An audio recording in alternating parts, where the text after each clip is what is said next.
Hello everyone, back to tuning in to today's second video. We're going to have a look at the weather next 10 to 14 days for today's second video. Day 10 is going to take us to around the 18th of November. We'll be able to extend out beyond that. We extend GFS and ECM ensembles over around a couple of weeks. And we'll have a look at the CFS V2 for the next 4 weeks and also for the winter at the end of this video. We wasn't able to do a live stream yesterday. I took a day off and had a bit of rest. So we couldn't show you winter data from the CFS that would normally show you.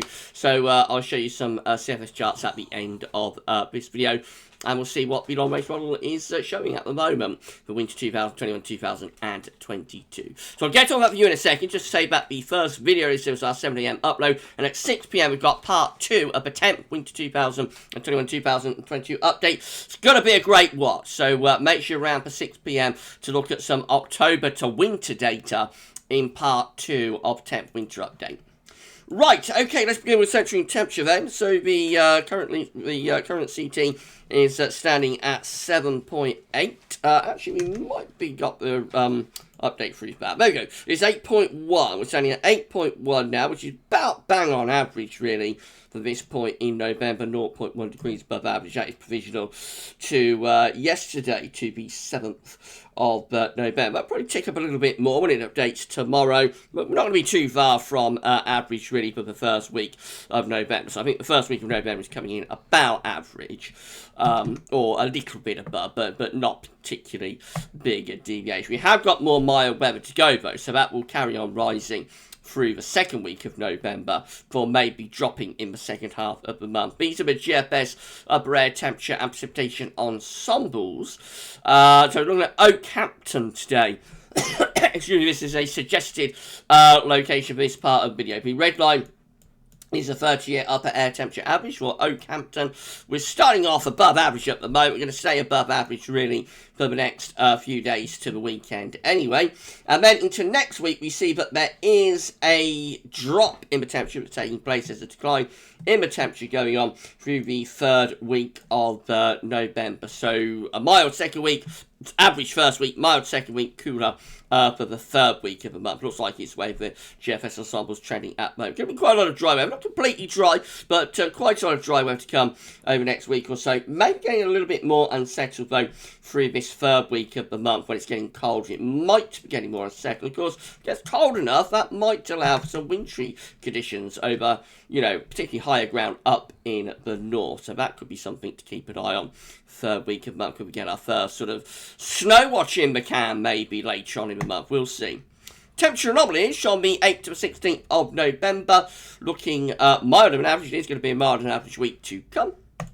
And precipitation anomaly is still largely dry and average in most areas from the 8th to 16th of November, particularly more southern areas, but a little bit closer to average in the far northwest.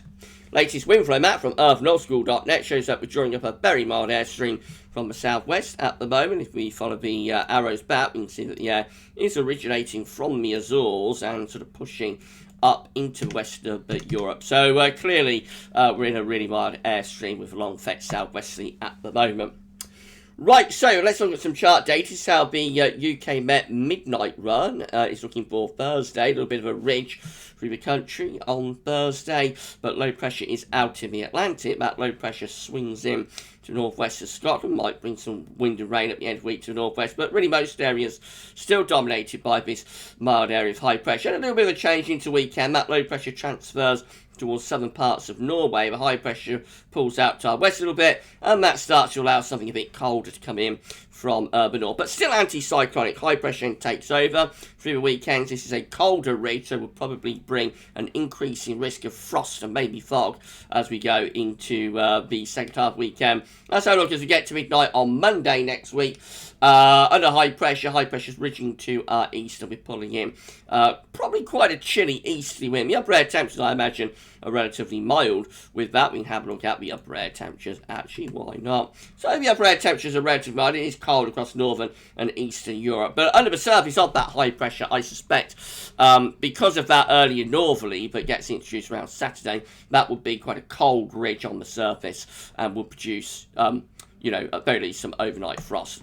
This is how the GFS midnight run is looking. So again, a lot of high pressure domination into Thursday, but Friday brings this area of low pressure to the north of Scotland, then that transfers into the North Sea and starts pulling a colder airstream from the North Heights, sort of push out to our north and west. So doubt there's much rain with that, maybe some rain in the north, but the main thing is that there's a drop in temperature going on into the weekend. Then high pressure sort of builds through the country, second half of the weekend, same idea to the UK Met, but within a colder air mass pulling in the wind actually from a northeasterly direction. High pressure still dominating to the early part of next week, an increasing risk of frost and maybe some fog patches, I would have thought, over the weekend. Upper air temperature show, but we just about bring the -5 Celsius flowing far southeast corner, but we're on the periphery, really, of the main cold air, which is actually to our north and east, and does look very cold, actually, over Scandinavia. Heading up towards day 10, we're having a go at generating a Scandinavian high. These are very interesting charts, I have to say, and rather unusual for November over the past few years. Nothing really comes off that Scandinavian high up to day 10. Low pressure just keeps coming in from off the Atlantic, or starts to come in from off the Atlantic, brings some wet weather, particularly to the north. In the more extreme range, this deepening area of low pressure then again sweeps in towards Norway, and that starts pulling a colder northerly, so we do get a little bit of a northerly blast there through the third week of November. This is 21st of November, and we've got a proper northerly sweeping down across the country. -10 Celsius firm is being introduced into the north, so that is a very cold northerly, certainly cold enough to bring snow showers with it. Then high pressure sort of topples in, so it's only a brief northerly and high pressure toppling in. Again, you notice the heights are trying to rise over Scandinavia once again as we come to the end of this GFS midnight run. So keep an eye on Scandinavia. Are we going to get an early build of pressure there? Scandinavian high, we shall see. That's the midnight run. This is the very latest GFS run, the 6th end.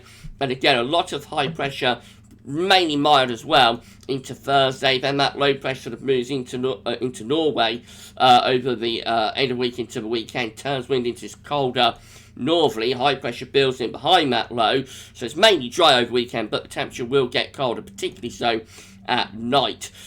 Into next week, high pressure sticking around the country, so a lot of dry weather continuing into the part of next week, but will be quite cold with that area of high pressure. And then as we get towards day 10, again, the high pressure is bridging back north again, and down comes this northerly once more. So the 6Z is also at it, trying to bring in, or is bringing in a cold northerly as the upper air temperatures at day 10, showing the -10 Celsius bump, is moving in towards Scotland. Cold northerly winds carry on then, beyond day 10. They'll be cold enough to bring snow showers into northern and eastern areas.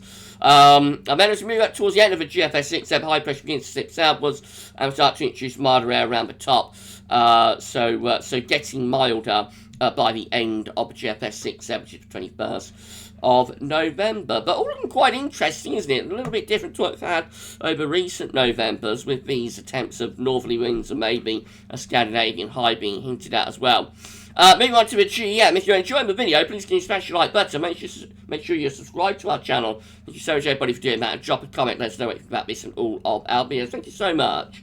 Right, GEM, looks like that. High pressure is dominating on Thursday, bringing mainly dry and quite mild weather. Then same idea, that low pressure moves into Scotland at the end of the week, then on in towards Scandinavia, and turns wind into colder northerly over the weekend. High pressure then comes back in behind that low, and so it turns drier, but it will be quite cold. And that area of high pressure moving up towards day 10, the high pressure then pulls out to our north and west again, and down come these northerly winds. So most of the northerlies over Scandinavia and northern Europe. We're on the periphery of it, but probably close enough to bring some snow showers into northern and eastern areas there, I would have thought, and certainly, you know, close enough to get some significant overnight frost going. By the time we get through to day 10, we're starting to introduce something just a little bit milder around the top of that high pressure. So it only looks like a toppler northerly this, and it looks like a toppler northerly and high pressure, and then we go back into milder conditions again with westerly winds returning. ECM, again, we've got high pressure dominating at the towards the end of the week, then low pressure on Friday brings a wet weather across the country. That clears out into Scandinavia and northern Germany by Saturday, pulling in this quite cold northerly. High pressure takes over behind that northerly wind, so the weekend turns colder, particularly notable at night. Into open next week, high pressure again dominating, turning milder for Scotland. Probably still cold with frost down in the south, and then the high pressure pulls out to our west, and again northerly winds being introduced there by day 10. 18th of November. So warm models actually going for some sort of northerly around day 10. It looks like it will only be a day or so, but we've got those northerly winds, and then we'll go back into milder conditions. But, you know, it's interesting what we're seeing here with the model output, and could perhaps be a little bit of a teaser, who knows, for the coming winter. Precipitation based on that ECM run from Precipitation.com. So there is going to be a lot of dry weather over the next few days. There will be some rain here and there, but generally quite a bit of dry weather. That's that low pushing through at the end of the week, but introduces the northerly winds, and then we turn drier beyond that, but will be colder under that area of high pressure. Early next week, plenty of dry weather too, till we get towards day 10, and then we're introducing the northerly and showers behind the cold front, which is quite a weak cold front. Showers turning to snow across Scotland in those northerly winds. These are the options on the table within the ECM ensembles today for day 10. Gets us to the 18th of November. 21 members of the ECM ensembles have a mid-Atlantic ridge heading up towards Greenland with a trough of low pressure to our east, and winds are in from a northerly direction with that. That includes the operational run. The operational run quite well supported today by its ensembles. Excuse me, once again, hinting at northerly winds around day 10. 20 members of the ECM ensembles have low pressure to the north, high pressure to the south. They're bringing in a rather milder westerly. And then 10, with quite a deep trough of low pressure across the northwest Europe, and quite cold with that as well. In 2 weeks' time, these are the options that we've got. This will get us to 23rd of November. 19 members of the ECM ensembles have high pressure to our west. Low pressure is to the east. Winds are coming in from the north. 12 with low pressure to the north. High pressure to the southwest. Winds are milder and westerly. 10 with high pressure ridging through the country. And then 10 down here with the mid-Atlantic ridge, but going back to Greenland blocking. So that is a proper sort of blocking area of high pressure, rather than this sort of more transient area of high pressure that produces like a couple of days northerly. This would be like a more prolonged cold spell setting up 10 down here with a trough of low pressure to our south and east, and that will bring the winds in from the northeast. Only 10 doing that, but the hints are there that second half of November could be somewhat colder. CFS V2 looks like this. These are 500 millibar heights breaking out to week periods. The first week period takes from the 8th to 14th of November. The coming week is dominated by high pressure, and it's a mild ridge as well. Week 2 is also high pressure dominated, 15th to 21st of November. Not much sign of a northerly doing there, I have to say, with today's CFS. Now, week 3 is a little bit more interesting. It's 22nd, 28th of November. High pressure then goes west-northwest, and that could start to pull in something a little bit colder from the northeast, actually.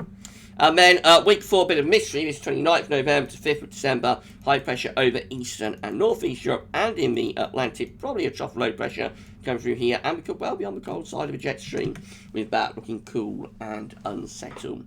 Finally, CFS V2, as we couldn't show it in the live stream yesterday, I'll show you it now. This is December, 700 millibar height only with a mid-Atlantic ridge heading up towards some sort of blocking in the north. There's a trough of low pressure over the UK and Ireland. That might be quite a cold signal for December, actually. You could see that we could bring in like a bit of a northerly with that. January looks even more interesting as the heights rise over the northern latitudes. We're under a trough of low pressure. It would not take much at all with that to bring in cold air from the north and the east. That could be signal for northern blocking and a cold January. By the time we get through to February, we go flatter and milder with high pressure to the south, low pressure to the northwest, and winds back in from the west. So February reverts to milder conditions. 3 month periods, November to January, looks like that. Mid-Atlantic ridge, extending back towards Greenland. Probably a trough of low pressure through there. So that could easily bring in wind from the north, actually, early in the winter.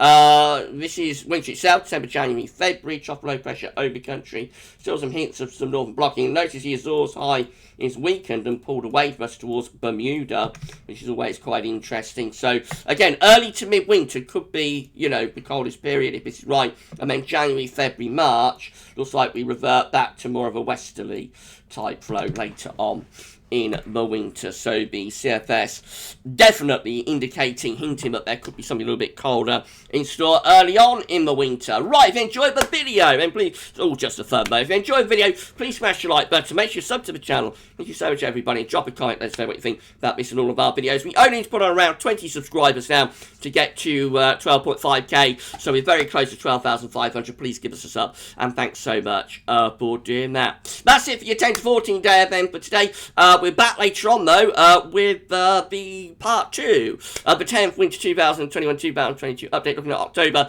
to winter data. For that one, it's going to be an interesting watch, so make sure you check that out this evening. And then that will be the 10th update complete. We roll on to the 11th update next weekend. For this one, though, that's all for now, and thanks for watching.